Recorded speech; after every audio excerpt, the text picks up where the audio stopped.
ज्योतिष और पौराणिक ग्रंथों में युग का मान अलग अलग है। पौराणिक ग्रंथों के अनुसार 4 युग होते हैं, सत, त्रेता, द्वापर और कली। कहते हैं कि कलयुग में पाप अपने चरम पर होगा। वर्तमान में कलिकाल अर्थात कलयुग चल रहा है। ग्रंथों में इस युग में क्या क्या होगा या घटेगा यह लिखा गया है। यह भी है कि इस युग में जब कहीं भी प्रलय होगा तो सिर्फ हरि कीर्तन ही उसे बचाएगा। आओ जानते हैं कि कलयुग के संबंध में ग्रंथों में क्या लिखा है।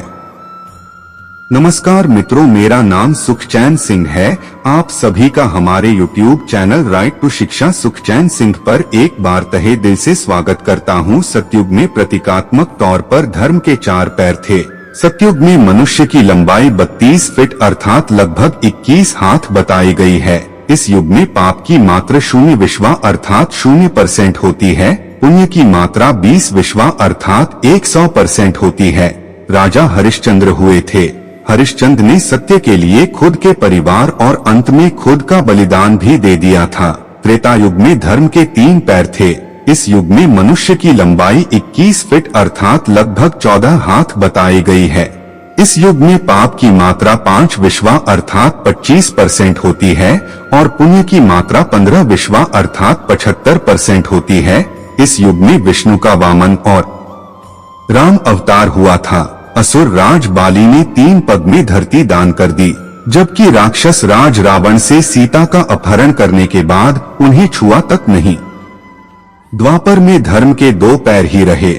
इस युग में मनुष्य की लंबाई 11 फीट अर्थात लगभग 7 हाथ बताई गई है। इस युग में पाप की मात्रा 10 विश्वा अर्थात 50% होती है, जबकि पुण्य की मात्रा 10 विश्वा अर्थात 50% होती है। मतलब यह कि इस युग में आधे मनुष्य पापी और आधे पुण्यात्मा थे।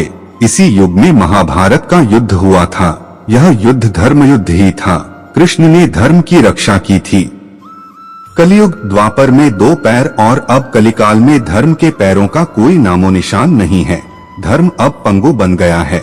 इस युग में मनुष्य की औसत लंबाई 5 फीट 5 इंच अर्थात लगभग 3.5 हाथ बताई गई है। इस युग में धर्म का सिर्फ 1/4 अंश ही रह जाता है। इस युग में पाप की मात्रा 15 विश्वा अर्थात 75% होती है, जबकि पुण्य की मात्रा 5 विश्वा अर्थात 25% होती है। लेकिन वर्तमान में देखा जा रहा है कि कलिकाल अपने चरम पर है। यह जो 25% पुण्य की मात्रा बताई गई है, यह अब कहीं भी नजर नहीं आती है। महज 5% ही पुण्य कहीं बचा होगा। अब तो चारों तरफ पाप ही पाप नजर आता है। आशा करता हूं कि आपको मेरी बात समझ में आई हो गई। धन्यवाद और कमेंट बॉक्स में जय श्री कृष्णा लिखना मत भूलना मित्रों।